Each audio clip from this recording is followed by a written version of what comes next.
but he's not happy to be in this position because look at this, Amon. No attack for white. Black has a rook compared to a knight for white, and the king's on g3. That's not helping matters.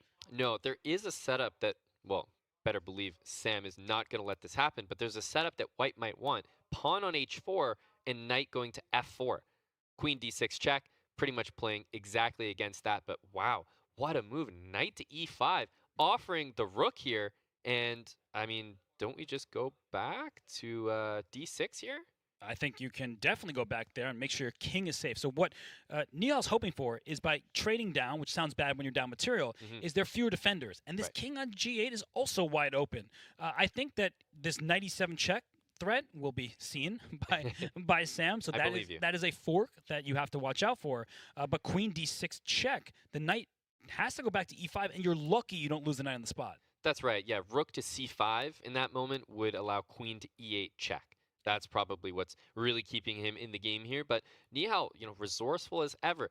If he can get Sam's time down to something more manageable, like they both are in time pressure, I think he's got chances. So Sam's got to, conclude this game with the 2 minutes he's got. And we see the knight on e5. If f4 comes in, the knight can be stationed there for a while. This king is not very safe. So it just seems like a position where Sam, now done under 2 minutes, he can spend some time, but he doesn't want to spend too much. Agree. And because you're highlighting f4, it's such a sturdy move.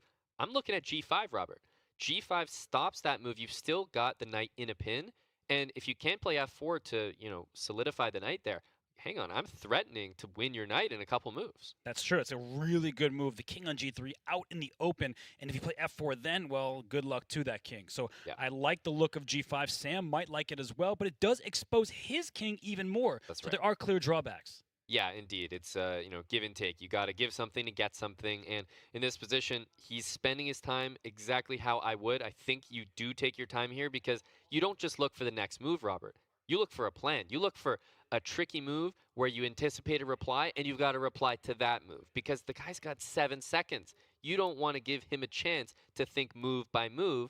You want to all of a sudden put him under pressure. And here we go, f4, then g5, because if f takes, there might be rook c5, and there's no queen e8 check. So very nicely done by Sevian. And look at this move, king h2. Please take me on f4. That shuts down the diagonal. Then I can go queen d4 instead. That looks like such a good move. The f4 pawn falls with check now.